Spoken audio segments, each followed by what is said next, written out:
Welcome to the Fire Chief's video message for August 2020. Another virtual setup as Pete and I are in different locations and the fabulous team from the PIO office are doing their magic behind the scenes. So welcome, Pete. Thank you, Chief. Good to be here. Certainly, it's been an interesting summer thus far, and looking forward to hearing about the latest that you have to say. Wanted to start off with some update on Apparatus.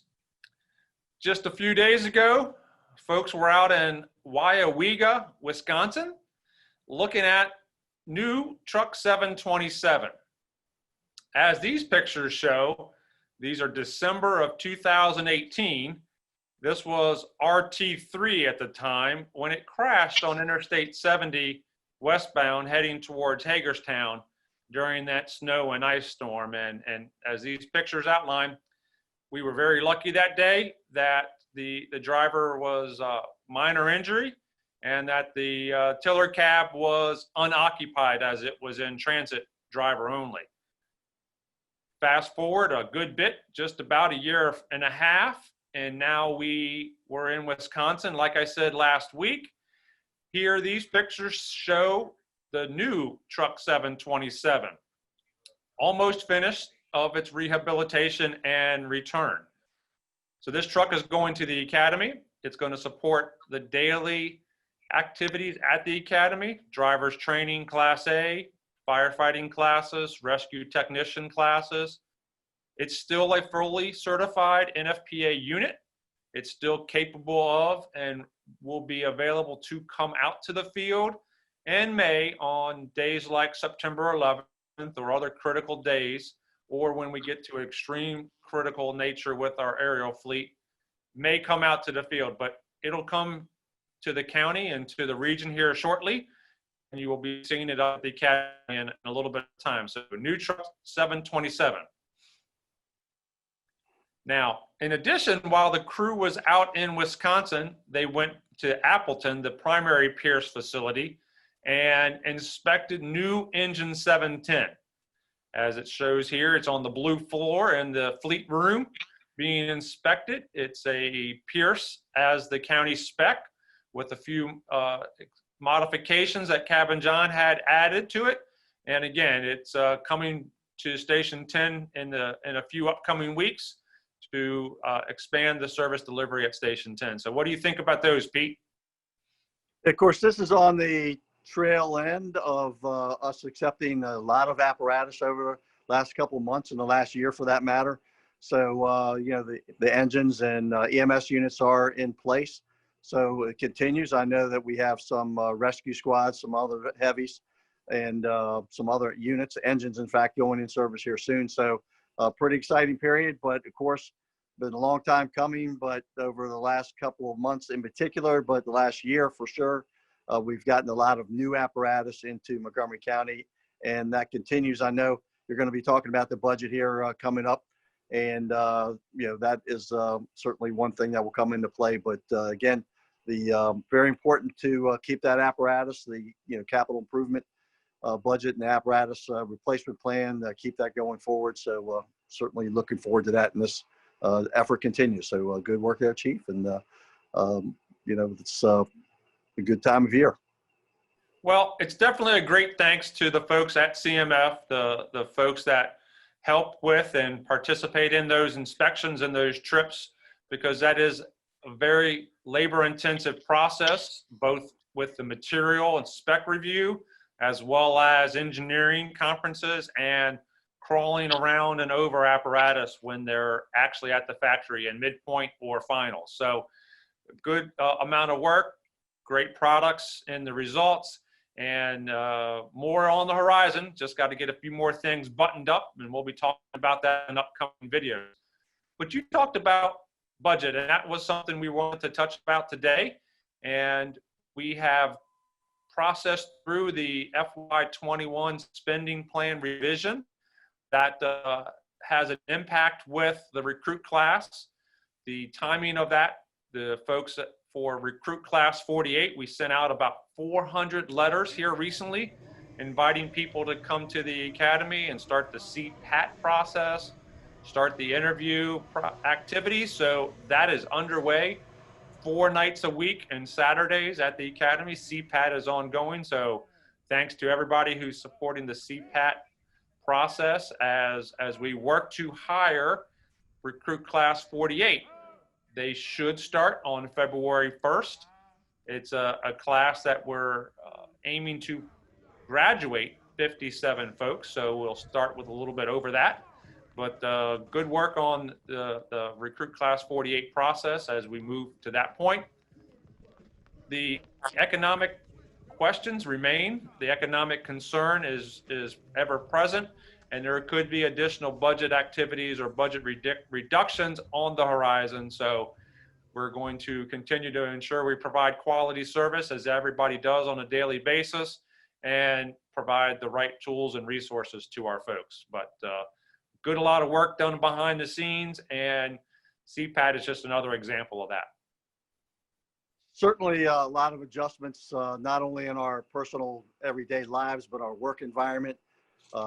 Most of us or a lot of folks are teleworking, for an example. Obviously, firefighters, paramedics can't do that, but a lot of adjustments being made, and that is true with the budget as well. So I know it's a kind of a fluid thing, ongoing thing, but certainly I've watched you work and negotiate quite a bit with that, and I know that is going to continue as we head into the fall. So a lot of work there, but things are different. These are different times, and we just need to go with the flow.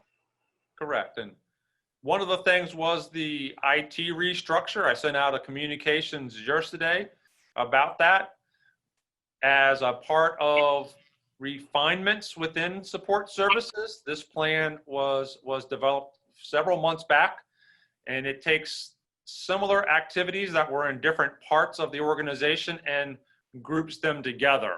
So as an example, MDCs were part of Tech Ops, and patient care tablets, or the EPCR tablets, was part of IT.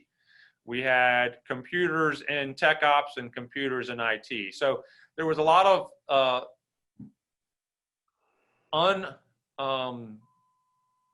there was a lot of similar activities in two different parts of support services. This alignment brings it all together into one position. It includes the abolishment of a battalion chief and a manager 3 position, with the creation of an assistant chief position. Pokar has retired, is in the retirement process, and he has done a great amount of work for us for many, many years. And as the timing presented itself, we made these transitions, and he's helped us through getting ready for that. So the IT restructure is coming soon, and that's another part of continual improvement. So I said thanks to Pokar a minute ago. Part of what we wanted to talk about today was thanks, and how we've been saying thanks to our folks recently. Pete, can you give me a couple examples of that? Yeah, but before you get into that, of course, get back to the IT, for all of us that don't really understand all those components, it does make a lot of sense, the restructuring, what you're doing, and looking forward to streamlining that. Of course, like I said, things are quite different here, so this just kind of brings it all together. So looking forward to the streamlined process there. Yeah, so a lot of course, we all missed the public safety. The Chamber of Commerce Public Safety Awards had to be canceled or postponed and then canceled. But there's some work going on, video coming out here soon in the next couple of weeks, likely. But part of that process, of course, you recently took the opportunity to present those awards that the Chamber would have happened at the Chamber award ceremonies a couple of months ago. And I think there was 7 events, incidents that occurred, and maybe close to 50 people received some awards, some unit citations and things like that. So you had the opportunity to meet with most of those people. And of course, they got their medals, ribbons, certificates, and you had an opportunity to meet with them. So that was nice. I was there for most of those, so that was good to see everybody. And of course, I know you probably want to say something, Chief. But a lot of good activities there as usual. So you said it well, Pete, and you helped us along as we were taking pictures for the chamber events. As you said, it was the third week of March was going to be the Chamber's annual Public Safety Valor Awards. It's a very large event, very well demonstrating how the business community supports its public safety organizations in the county. And absolutely, 7 events, almost 50 folks were and are and have been awarded and recognized for their performances that day. We remember the extreme heat day on the Billy Goat Trail where we had a mass casualty incident where we treated 9 patients and extricated 1 by a helicopter. We had just a few days later, we had the extreme flooding on that morning rush hour, and we had a swift water rescue on Cabin John Parkway. Crews involved there, both first responders as well as the swift water folks. Additionally, back in February of 2019, we had a unique house fire right about dinner time, Holman Avenue in Silver Spring. That crews came together, overcame some obstacles, succeeded in rescuing a member from inside this house with some unique conditions. So that's just a few examples of incidents where folks were recognized by the chamber. All of this material was ready to go. The chamber canceled the event at really the last notice back in March. And now, as you said, there's a video that's going to be produced honoring, recognizing, and telling the story of each of those events. And that will be coming shortly. But yeah, we asked everybody to slide by Station 32, get their recognition, get their picture taken, and provide that information. But we also had some other thanks going on about the same time. The new EMIHS, EMS Provider of the Month Awards. Can you tell us about those, Pete? And before I do that, shout out to Beth Ann for receiving the Community Services Award as well as part of the Chamber of Commerce. But yeah, the Clinician of the Month Awards, the EMS Awards, were formerly known as the EMS Provider Awards that were done on a regular basis, kind of a new format, and quite a few folks.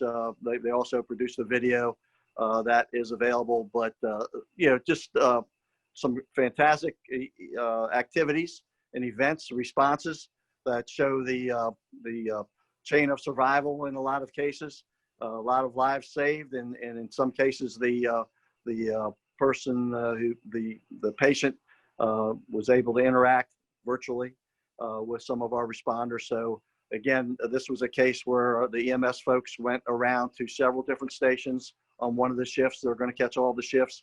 And a lot of good work there. So certainly some good recognition for some fine work, life-saving work in a lot of cases. Absolutely. With 130,000 calls, nearly a year, 95,000 of those being patient encounters, there's absolutely great work every day, great work that gets recognized with a thank you note or a stop by the station. And as EMIHS, and great thanks to Megan for spearheading the process for the Clinician Awards, getting out there with the social distance parameters of the pandemic and still recognizing our folks. So as you said, B shift was done, A shift and B shift, and any of our LFRD folks that are in this round will be getting that information here shortly. So thanks to everybody who has been recognized. Thanks for everybody for doing everything you do. And it's a great opportunity to say thanks as you do great work, and we take the opportunity to say thanks. You know, in some sense, life has slowed down a little bit, or we're looking at things a little differently. These events and activities are ongoing, and certainly allows us to put more focus on that internally. So great work by a lot of folks. Yep. One last thing I wanted to touch today is about the pandemic and talk about the N95 mask.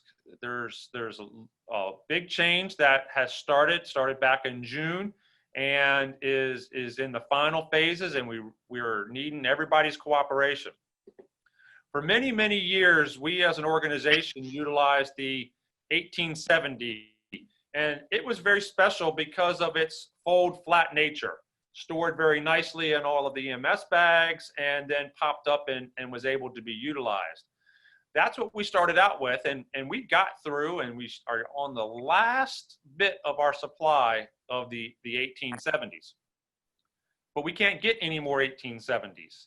The 1870s have been not supplied, not fulfilled, and even the order we made back at the beginning of the pandemic's planning has yet to be fulfilled.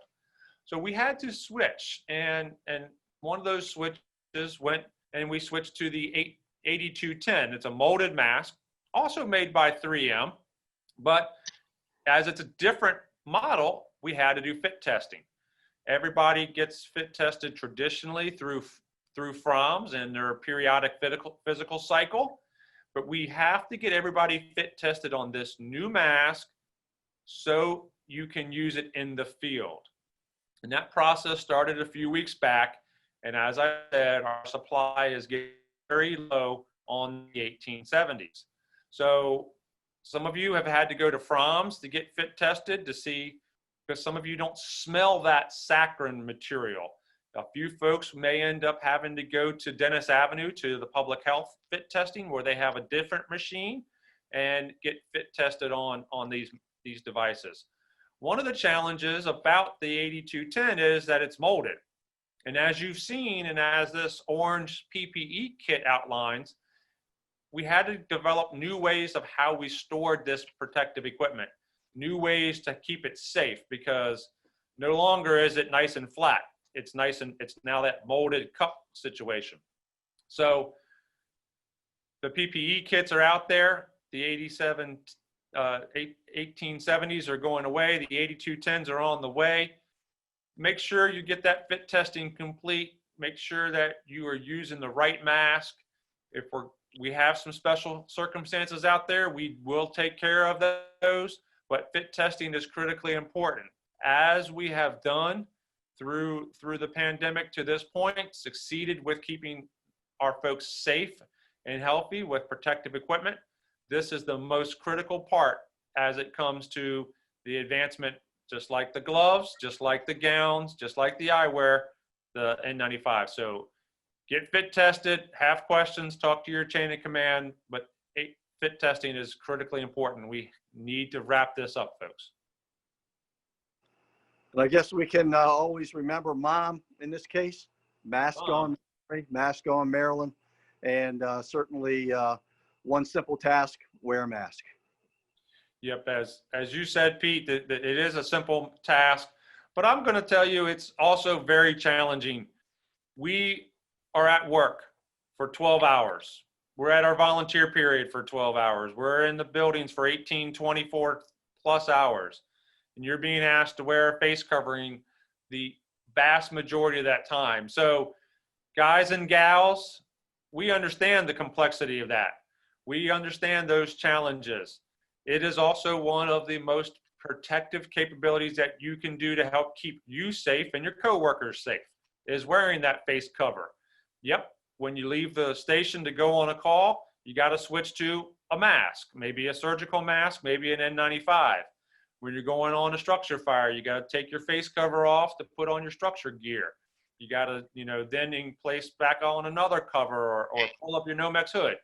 Absolutely, we're attuned to those complexities and need to ask each and every one of you to do due diligence, as safe as you can, wear your face covering as often as you can, and be there to help each other.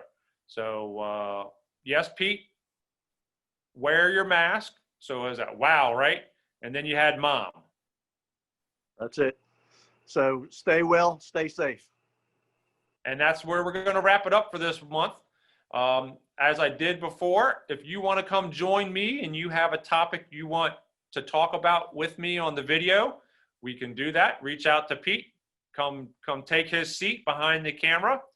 If you have a topic that you want Pete and I to talk about, reach out to Pete, give him the information, and we will bring it to the videotaping next time.